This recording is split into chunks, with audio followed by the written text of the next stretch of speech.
Remember, all the institutions, all the big guys were always saying this is a problem. We should not. This is scam, scam, scam. Now they're doing ETFs. A lot of people in crypto don't like to talk about risk management. This is the Mooncast.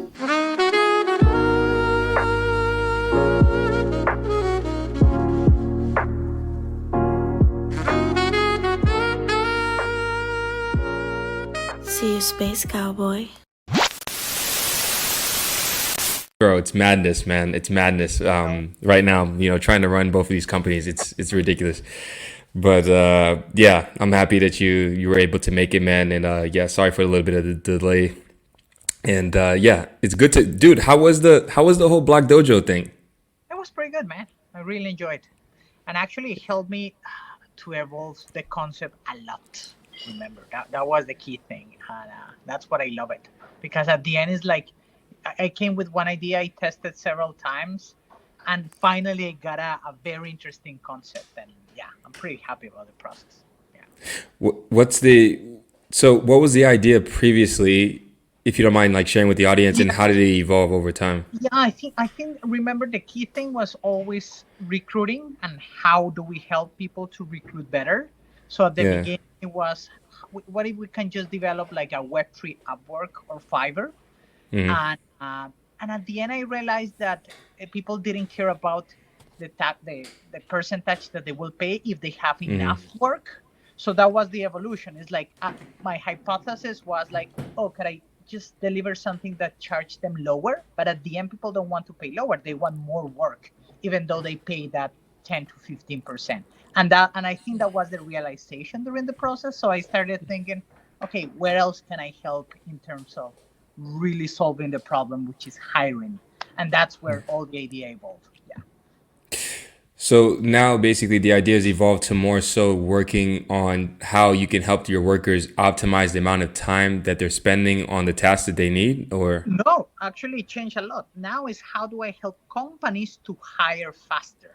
That's it. It's like, how do you find any type of employee? It could be like a full-time employee, or it could be someone for just part-time, but instead of just going to LinkedIn and post a job opportunity, or just going to Indeed, or just pay a recruiting agency, you just go to Zote and you said, okay, have $1,000 just to find that person, and you establish your own bounty. So it's a bounty. I call it, and that's the evolution. I call it community referrals. That's it. That's the whole. Yes. Okay, so how much faster are you able to help companies get hire employees than they would if they used the normal services that they have right now currently in the market? Yeah, right now is more than 4 weeks that they do it. So the goal is to do something lower. Of course, we have to demonstrate, but I believe as soon as we have that in place, we can do it between 1 to 2 weeks, and in the future, less than a week. That's the goal. Yeah. Okay. Yeah, makes sense. And are you charging then? Would you be charging like around the same prices as the other services? It would just faster return time, or? Yeah, the goal is faster, but the good thing is that companies will establish how much do they have in their budget. So if you want to pay the same that you're already paying to a recruitment agency, which can go up to 35% of the annual salary, good. Or if you just have $500 to find someone, just do it. So at the end, I think that the difference will be the flexibility, but the speed will also come from the motivation. It's like, will people get more motivated if the bounty is higher? That's something that we need to test, actually. Yeah. And what's so there's no Web3 angle currently? Yeah, the idea is to start from a Web2 solution, but then in the future really make it Web3, because in that way we can even develop what I call the Zote protocol, which is, imagine if the company just go there, you just post your bounty, and then it will go to an escrow. And as soon as we find the employee, the money will go from the escrow to everyone that participated automatically. That's the vision of what we're building. Yeah. And what's your target in terms of the companies? What's your target demographic? So we started with small recruiting firms that they need help. Actually, that's the interesting thing, that they're willing to share part of their profit with us. And then I will just go to more startups. Yes, the ones that don't have a lot of money or don't have a lot of experience with recruiting firms. Yeah. Yeah. And is it mainly the people that you're going to try to suggest to hire? Are they going to be mainly from Latin America? No, no, actually, no. Actually, the first company that we have, it's a US-based recruiting firm, and actually, right now, I'm helping them to find physical therapists both in New York and in California. Imagine Okay. that's it. Okay. So it's like it's anywhere. Like I Yeah, don't care. yeah. Like the initial focus was Latin America, but now I just found like our solution is global, and actually, the first case will be in the US. Actually, our first customers are US-based companies. Yeah. And you, because your company is structured in the UK right now, currently, right? Yes. Yeah. And it's because of that SCIS approval, something like that? Yes. So it's like I think that the main benefit is like when you invest in UK based company that has this SEIS system, they can have tax exemption like a normal. Yeah. For an angel Yeah. investor, I believe that's the key thing, and that's what we're using right now to attract investors in our opening round. Yeah. Yeah. How competitive is that landscape? Is it super competitive currently, or? In terms of funding, yes. Like I was reading that last year they incorporated 700,000 companies in the UK and only 2% got funding. So yeah, Damn. yeah. Yeah. Oh man, dude, like I kind of miss you, man, because I don't miss the UK, but I kind of miss, like, getting a chance to hang out with you and getting to know you better, and that's why I'm happy that we were able to do this podcast, because I know you have a wealth of knowledge and experience, especially because I guess you grew up in Colombia, right? Yes, Yeah. Colombia. Yeah. And walk me through that experience, man, because I'm so interested in Colombia, man, because I've heard so many different things, and maybe you could maybe address some of a little bit of the misconceptions about Colombia. Like, is it really as dangerous as people say? Actually, today is less dangerous than in the 80s and 90s. And Of you just course, check yeah, the metric. Back in the 80s, we had in the top 10 of most dangerous cities in the world, like seven: Medellin, Cali, yeah, Bogota. Now, we don't even have one. So I yeah, think that's the evolution. Of course, my recommendation for people that go to Colombia to use Tinder. Now they yeah. call it the Black Widow Tinder, and is the only country in the world that Tinder issue a statement saying, "Be careful if you're a foreigner going to Colombia. Just be careful, because you never know what you can find. Beautiful girls that can trick you." Yes. Because, okay, so I've heard this story, like I read it online. I don't know if this is a common thing, but what I'm hearing is that people are going, Americans mainly and Westerners, guys who are struggling a little bit in the sexual dating marketplace, they're going to Colombia, and then they're using Tinder, and then the girl is maybe, they maybe have a one night stand with them or whatever, but then after they wake up and all their stuff is gone. Yeah. And is that a common thing, or is that just? Yeah, no, that's called the passport bros going into Medellin specifically, and I think is one big problem that we are having, like really, because they found that all these Americans they come to the Colombia and then some. I'm not saying not everyone. It's like always is a small percentage, but because in news you hear is only the bad news, so that's Yeah. the problem. It's not like you just go to Colombia that happens. No, it's not a big probability, but you have to be careful. That's it.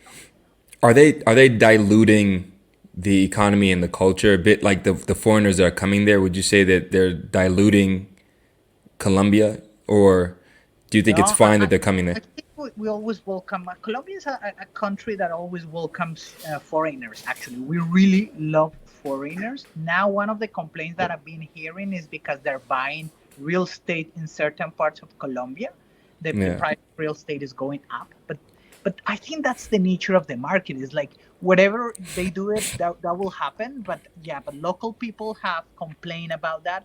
For me, it's just allow anyone to buy whatever they want. What we have to fight is some problems with sexual tourism. That's the kind of things that we Is need to. is that a, is that a common thing?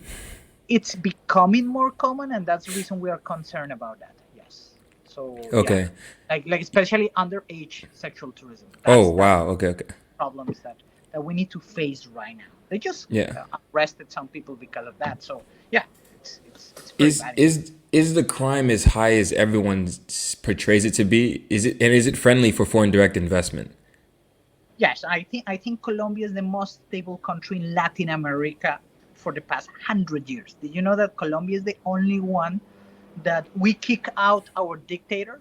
It's the only one in all Latin America that the official dictator in 1957 was kicked out by Colombia.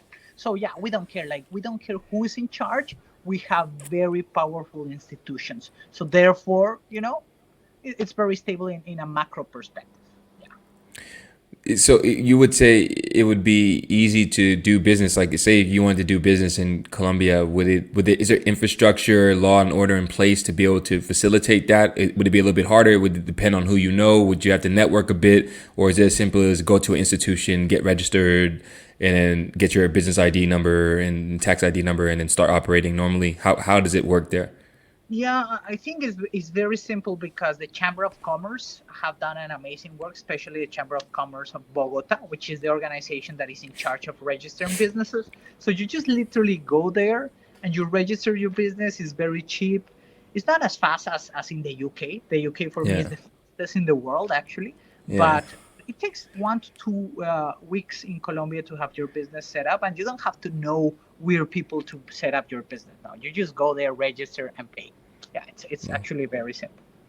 What about the taxes there? Is it Well, it's not so different because as a corporation, you will not have very low taxes, but also not so high. So we're always in the middle in terms of taxes.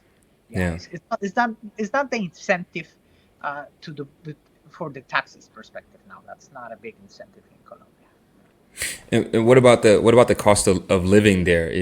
Would you say it's doable? Do you need like It's $5,000 a month, like very two cheap. thousand? It's very cheap, man. It's like one of the cheapest places for foreigners, of course, not for Yeah, locals. But yeah, just to give you a reference, when you work in London, let's say in London you work for 2 days, and you're making 10 pounds per hour, and yeah, you just make 240 pounds, and then you just pay taxes, so you get 200 pounds. Okay, so in yeah. 2 days of work in London, 12 hours.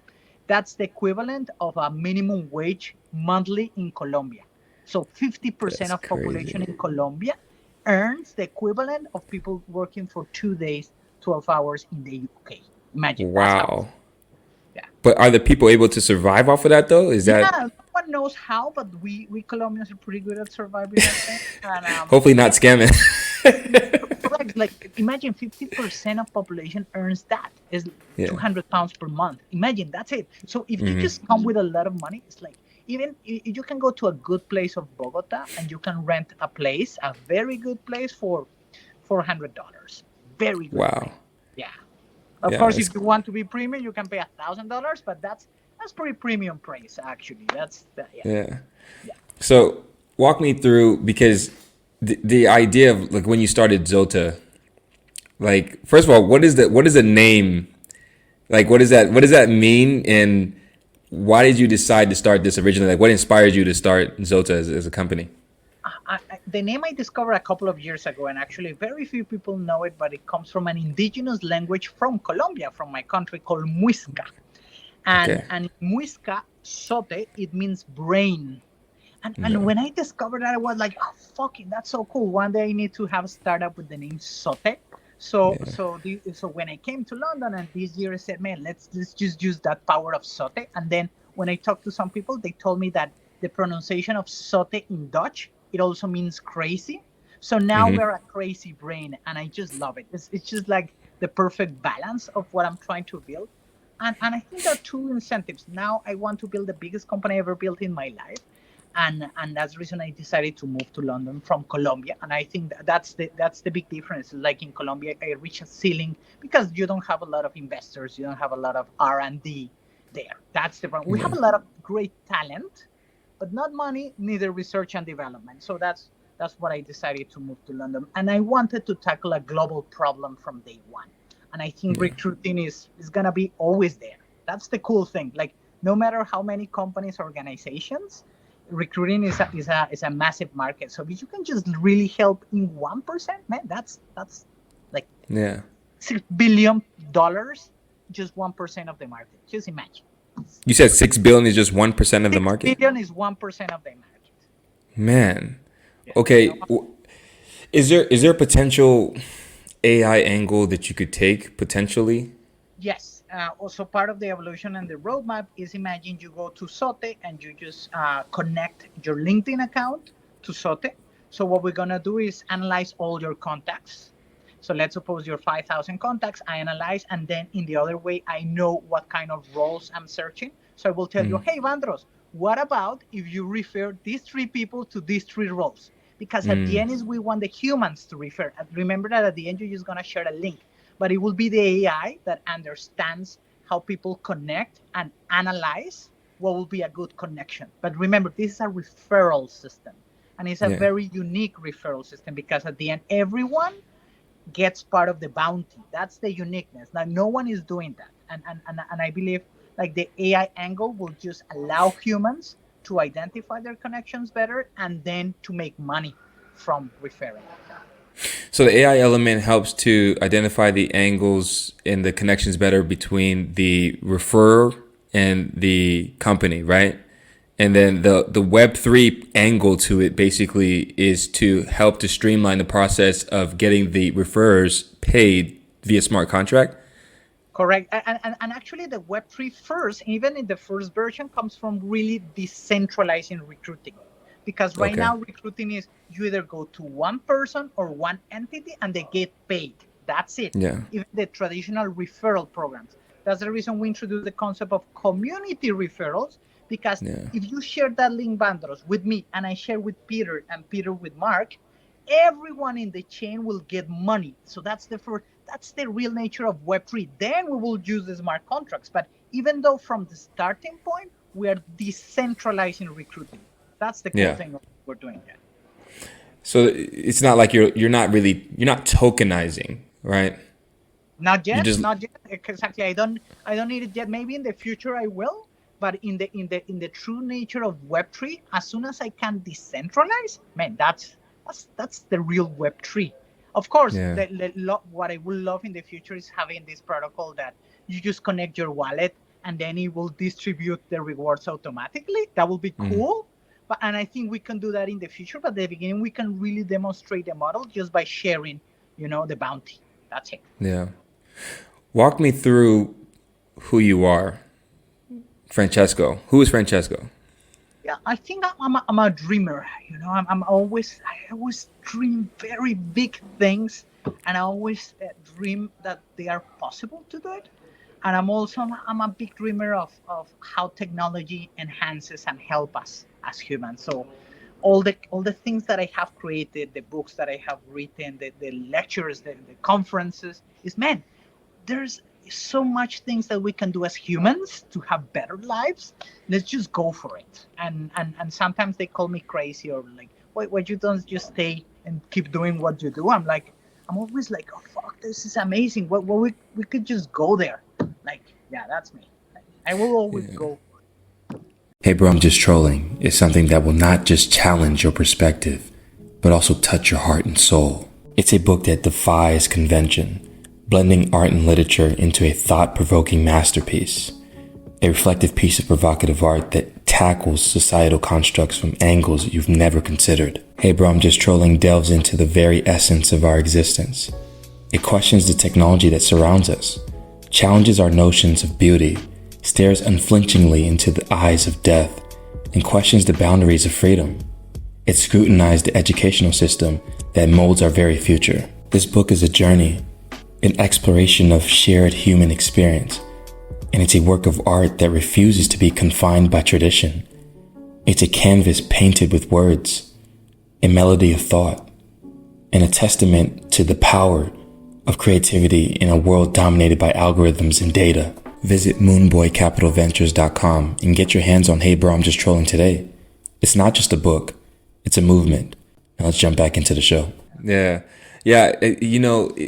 I find your journey just very interesting because I know like we got to speak a bit, at the dojo and everything, man. And for me, you're very much so one of the most interesting people that I've met like in my life. I know that you mentioned that you wrote books, right? If you could just speak a little bit about the type of books that you wrote and why you wrote them, just for the audience, because I just think it's very, very interesting, bro. Yeah, in 2014, imagine like 10 years ago, I wrote my first book. It was called Change the Game, the paradigms to go to understand technological singularity for Colombia. That was. So I literally talk about the main areas that the world needed to change and how Colombia, my country, could use them. So I talk about biotechnology. I talk about blockchain. I talk about nanotechnology. I talk about all the other technologies that will be ready. And I did it just because I said, man, if we really start investing and doing R&D, we can conquer the world. That was my first book. It's What called is Change. what is nanotechnology for the audience? Yeah, so at the end, nanotechnology was conceptualized by a great physicist called Richard Feynman, which I love him. And the key is you can go to a very small level to modify um, like the elements, the physical elements in a very small level, and in that way, that was what created new ways to develop new materials. For example, you can create a clothing that if even you throw water, the water will just go through it because of the nanomaterial. So at the end, it's like how you modify in a very very small level something. Yeah. Yeah, molecular level. Yes. Yes. So how far are we, do you think, in development with that specifically currently right now? Are we 5 years away, 3 years away? Is it already ready? Is the technology ready or? Yeah, there's so many implementations of nanotech right now, man. Oh, really? Yeah, like Oh, I'm asleep. especially, yeah, like for example, they're implement one of the areas that I love a lot. It's desalination and how we can help people to get water. And now they're implementing some nanofibers that will allow the reverse osmosis process to go faster. You know, Wow. it's already done. That's the cool thing about all these technologies that I took in 2014. Now I'm like fully develop all the things that are doing now. It's so cool. Yeah. Yeah. What does it mean because for the audience, what does it mean when you say like singularity? What does that mean exactly, that term?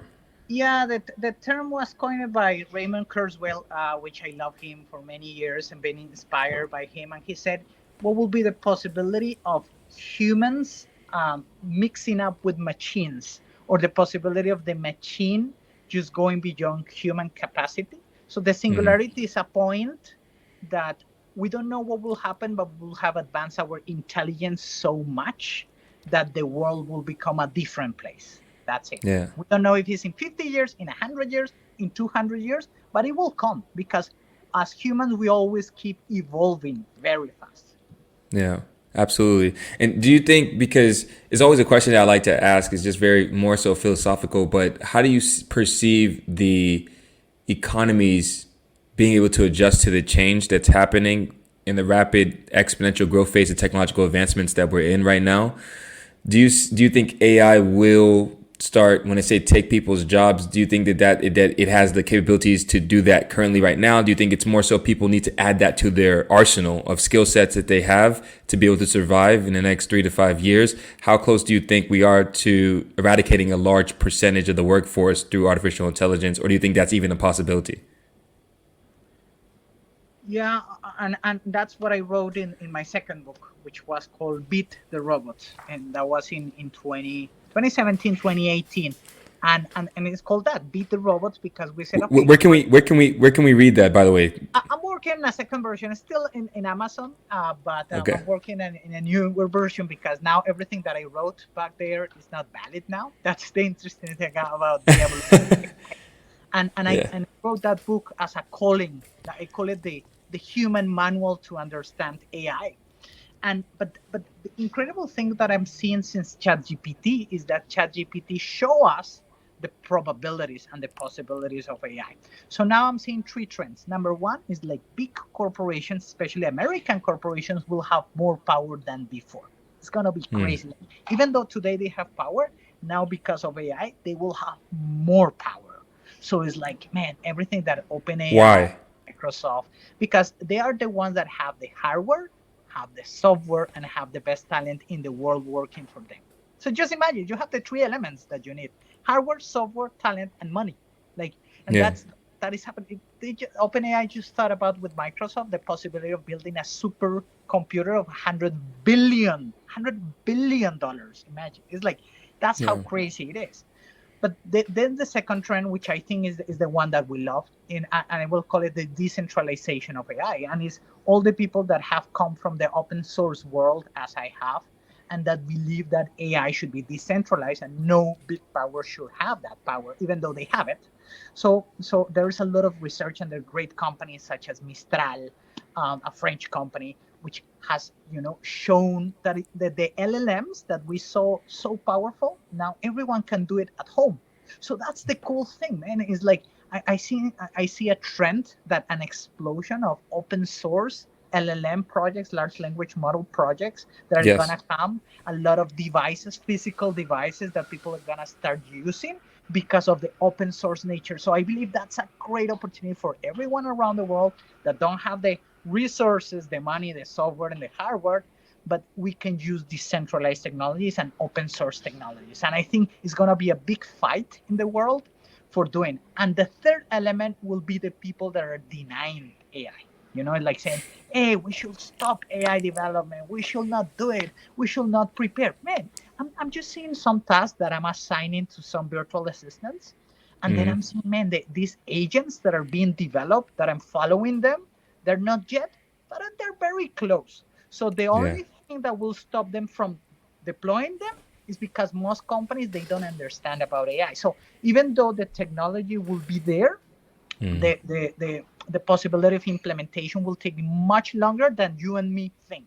Even so we will have a lot of power in the first two trends, a lot of AI technology. When the third trend is like slow institutions, like universities, man, everyone is asking what a professor just told them, all their students, okay, if you tell me who used ChatGPT to write that essay, I will put you an E, or a 5/5, you confess. And 98% of their students, they told him, yeah, we used ChatGPT to write that essay. So it's like everyone is starting to use those tools. So my call in the book, which is still valid, is at the end, the AI will not be more powerful than a human. I believe it's the human that uses the AI are gonna be extremely more powerful, more knowledgeable, and more rich than people that are just denying that. Yeah, those are the three trends that I'm seeing. How do we combat fake news, and how are we gonna be able to decipher what's real and what's not? How are we gonna be able to tell when someone makes something that's beautiful and we say, "Oh wow, we credit that person," but then we find out later maybe it was artificial intelligence? How are we gonna be able to decipher that? Could we use the blockchain? Could that be a potential opportunity for verification of Yeah, data? yeah, but check the problem. Is like the technology of deep text is evolving so fast, and Yeah. because people like to share, let's say I share a video of the U.S. elections that are coming, and they go through my WhatsApp group. So let's suppose it was shared 20 times, in the referral chain, 20 times. People Yeah. already saw it. So even though you have a AI, or even though you have blockchain, or even how you have Web3 to identify, when you tell them, okay, the video was fake, people normally, they will not share that the video was fake. So that will be the issues. Like, and I have tested that before AI. Remember that you have a lot of fake news. Normally, Yeah. it's sent to my father, who is a very educated man, and Yeah. sometimes he just got a news and share it. And then I told him, man, that was a fake news, and he said, oh, sure. So he just shared it once, but he don't have the effusivity as he shared the first news. So that will be the problem. Even though from a tech perspective we can do it, from a social perspective, I see it very difficult. People don't like to correct themselves. Yeah. Yeah. Do you think, because I was thinking if there was sort of this type of platforms and where verification was already built in at the core of the entire business model. So where people know, okay, this guy is a verified source. I mean, I think Twitter's trying to do something along those lines with they're charging people to pay every single month and to verify. So then you can go directly to their Twitter and be like, if it came directly from their Twitter, and if their Twitter was verified, it has the blue check, then it's their official account that's saying this. So I think maybe you think there's ways and means in which that could be a potential possibility to eliminate fake news. Yes, but they will not implement it because that will affect their business model. That's the reality. So just think about all the decisions from all the business decisions from Facebook, from YouTube, from Twitter. Even though you're seeing a lot of bots on Twitter, like you can Yeah. really see a lot of fake crypto investments on Twitter. Like Yeah. literally everyone can identify them. And then Elon Musk saying it's too difficult. So someone was saying, "Man, you're putting rockets into space. Why you cannot fix that bot thing?" And one of Yeah. the reasons is the economical incentive, Hmm. which is their business models is based on that. That's the problem. It's What not do a you? tech What do you? Yeah. business. Yeah, it makes sense. What do you think about the crypto space? Do you think not the blockchain space, because that's a separate thing, not people leveraging the blockchain technology for business models, but the crypto space, because it's a completely different it's a completely different beast. This is two completely different things. Yeah. Do you think it's like the hype is gonna go away? Do you think these 15-year-olds are gonna stop investing in meme coins? Like, what do you Man, it's crazy. I remember the first time I found about Bitcoin. It was in 2013, and I even have one of my first tweet talking about Bitcoin. When it was $100 per Bitcoin, and Yeah. but I have seen the evolution from institutions. Remember, all institutions, all the big guys were always saying this is a problem. We should not. That's a scam, scam, scam. Now they're doing ETFs. So that's the reality. Like every business will have crypto, no matter if they believe it or not. So the Warren Buffett style that he said that he will not even buy all the crypto in the world for $1. Man, Mm, he's a billionaire, so he has no problem with that. It's okay for him saying that. But the rest of people are gonna do it. And I'm seeing like in the meme culture right now, it's crazy. I come from that time and I still cannot understand how fast the meme culture is moving. Like now you yeah. have not in our time we have Dogecoin, but then and you have Shiba in the second generation, but now you have the Dogecoin over Dogecoin over Dogecoin, and then I know with the hash over Dogecoin. No, not financial advice, but check a coin called Omnom, which is a dog over the dog. It's crazy. It's, Yeah. and people are gonna do it, and more kids are used to that. So when they grow up, what was gonna happen? Oh, I just Yeah. need Bitcoin. I just need Ethereum. I just need more crypto. So yeah, crypto is Yeah. here to stay, man. It's no matter what. Yeah. Do you think it dilutes a little bit of the reality, or is it that it's becoming the new reality of investing, where it's like, oh yeah, I'm supposed to make like a 10x in a week, you know? Because I think, yeah, I think, and that's what, for example, what I share in the NFT NYC when I was a speaker there, and I told them, man, a lot of people in crypto don't like to talk about risk management. yeah, They don't really, and that culture of holding, I think, is very damaging, because when you're yeah, just hearing stories of someone that, oh, I just turned 2000 into a million, you're saying like shit. But at the end, that logic of memes, what I know for sure is 99% of memes will die, correct? So remember, you're always going to be the liquidity of someone else. So yeah, that's the reason I believe risk management is very important, because if you understand this logic, you should not put more than 5% of your portfolio in memes. yeah, I think yeah, that's the damaging part of just seeing all these successful cases of millionaires. But yeah, most people will not. Most people will lose their money. That's the reality. yeah.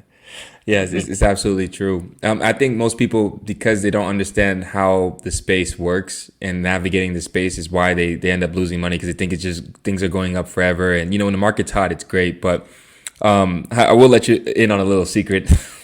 Nice, nice. I like it. I I actually I'm running a meme coin experiment now. Ah, ah, And yeah, just long story short, it's doing pretty good.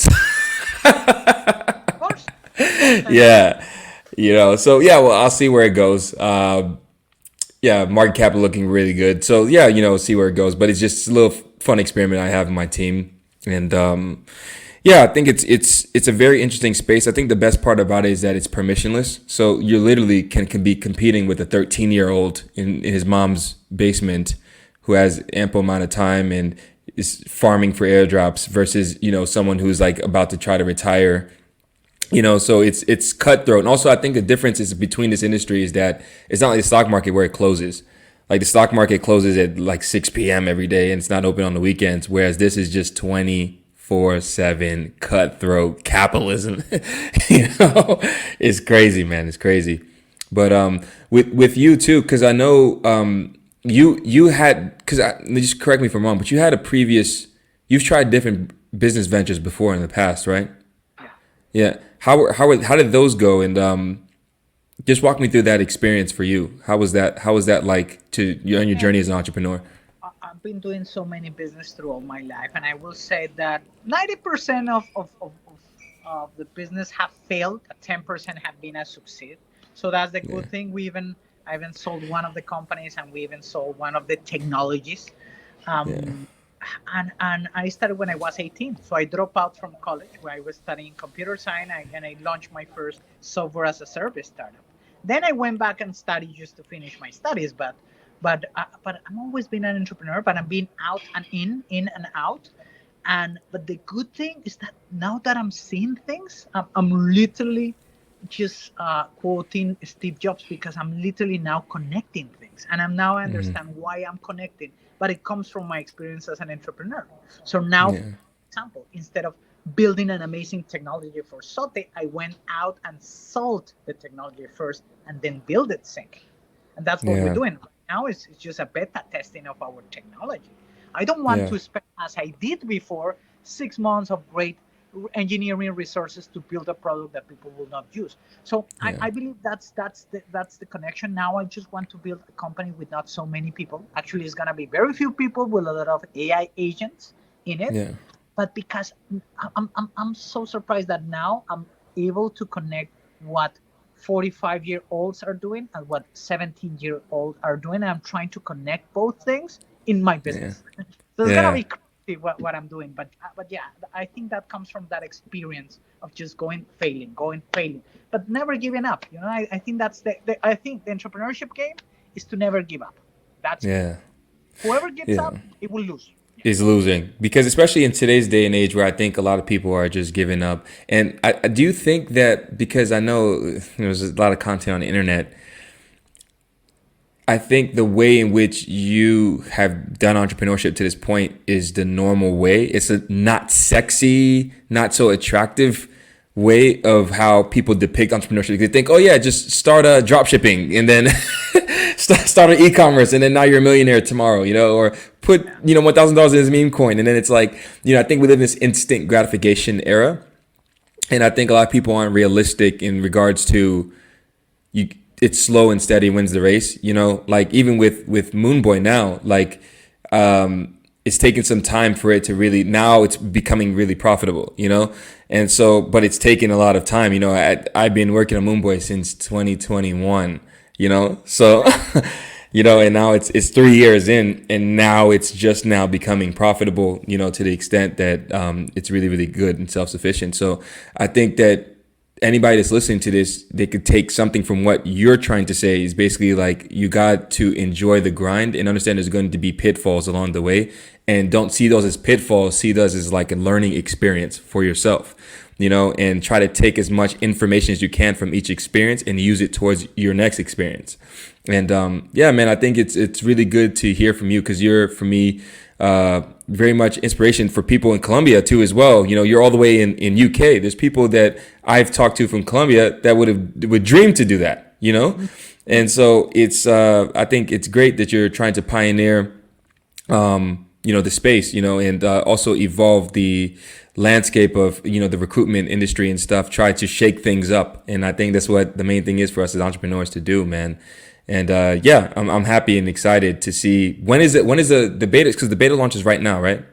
Yeah, so all April I'm gonna focus on finding the first placement for the first company. That's it. So I'm Okay. gonna literally start using the technology to find the first one, because as soon as we find one, then people will understand how the technology can work, and then we can go to other companies and then really launch I will say a beta, because right now it's a private beta of what we're doing. Okay.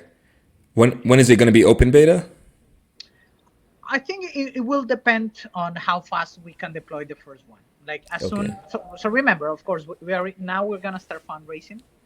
Yeah. So if I get the money very fast, then I can launch the public beta sooner. The rest, if not, is like just make, because as soon as we place, we make money. That's the good thing about this business. Is like it's because it's a bounty system that most of the money will go to the community and some part will go to Zote, and in that way we can build that engine of really. That's the reason I call it a community referral instead of, Hmm. because we can do it the traditional way, just get the money to people, to recruiters. No, what about if we can distribute that money to more people? That's it. Yeah. That's our vision. Yeah. You mentioned something too earlier too. I wanted to touch on because you said that you want to build the company with a small amount of employees, and do you think that's the wave? That's the new way to run a company, especially a technology company, is for with very few people and just leverage, artificial intelligence. Do you think that's going to be the new wave in which how entrepreneurs are designing and doing things moving forward? Yeah, especially software business. I'm not talking about here deep tech or hardware, which I admire them all. I never done any sort of business of that, but I believe in software, man. It's like even Sam Altman said about that. Like Yeah. he says that he sees one person doing $1 billion company, and I really seen that because it's like I'm gonna build an amazing small team with a lot of AI agents and a lot of automation. And just think about Sote. Sote, wow, nice. We develop a recruiting technology that Yeah. we don't need recruiters. So think about that logic. We're decentralizing the power of people. So I believe that that's the new trend, and that's what entrepreneurs should start thinking.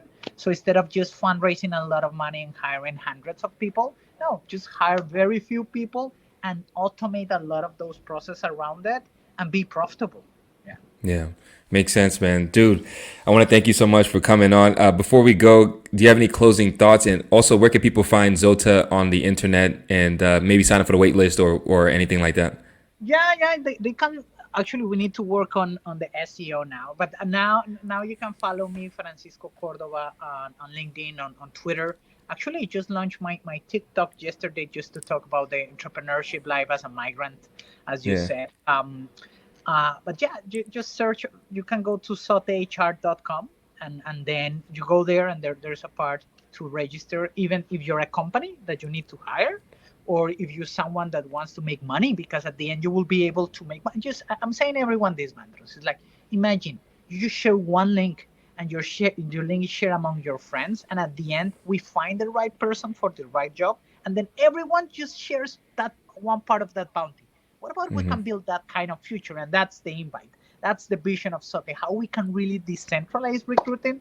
And I'm pretty excited because we're going to do it and we're going to demonstrate it. And thank you very much, Banjos, for the invite. Really love it. Yeah. I appreciate your time, man.